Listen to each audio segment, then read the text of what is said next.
Good Yule.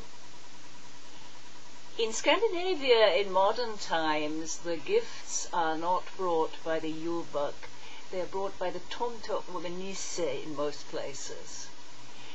The Tomter is the Swedish term, and Nisser, which is derived from Niels, which is cognate with Nicholas, as in Saint Nick, Santa Claus, is the Norwegian and Danish version of the name.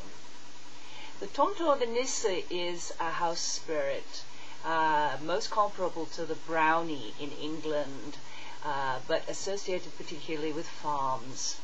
The Tomter doesn't like it when you do things in an inefficient or disrespectful way, or change things around the farm in a bad way. He punishes farmhands who piss in the barn. He punishes farmers who are cruel to their animals and leave the place dirty and spoil the land. So clearly he also has a relationship with the land wights. The Tomter likes to get an offering once a week of porridge with butter on top. And there's a story that once the farmer put the butter on the bottom instead of the top of the porridge, and the Tomter was so furious with him for not supplying butter with his porridge that he killed the farmer's cow. But then he was hungry, so he ate the porridge and he found the butter on the bottom. And he was terribly cut up about having killed the cow. So he turned the whole countryside upside down until he found a farmer who had a similar cow, and brought that farmer's cow over to his farmer's barn. So I don't know what happened to the poor farmer whose cow was translated, but leave the Tomter his offering. And you're also supposed to warn the Tomter if you spill anything on the floor, because they hang out at floor level. But the Tomter and the Nisser are also thought of as being in human shape or even gigantic.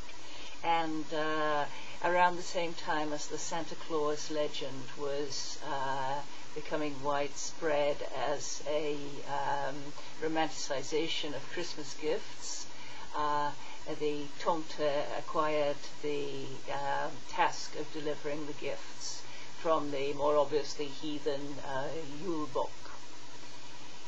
In Iceland, the situation is rather different. In Iceland, they have Yule lads. There are 13 of these, and the 13th has come to be thought of as delivering Christmas gifts or putting potatoes out for the children who were bad. But there are varying numbers of Yule lads reported. It's been recently standardized to 13. 12 who appear and bother people on the 12 days leading up to Christmas Eve night, and then the 13th who brings the gifts as a kind of afterthought, but also tries to take the tallow from children's candles and eat them. It brings the gifts, and the 13th comes on Christmas Eve night. So it's pretty obvious that this is a displacement of the 12 days of Yule, and that the Yule lads originally hung out on the 12 nights of Yule.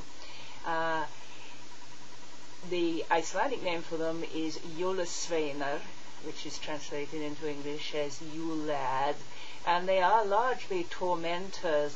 They are said to be the children of a giantess, and they have names such as Stekjastar, Sheepcoat Clod, and Giljagar, Gullygawk, and Stufur, or Stubby. So these are giant figures.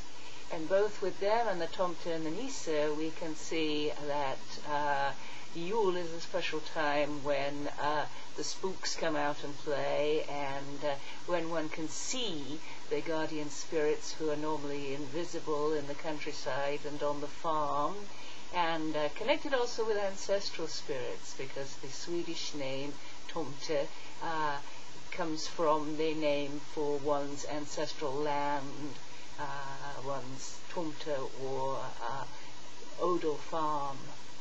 So if you should see gigantic figures wandering around during the Yuletide, be careful not to insult them. They are your guardian spirits. They are your brownies who are trying to help you keep your place nice and watching that you do so.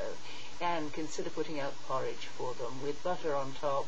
The traditional day is Thursday. Good Yule.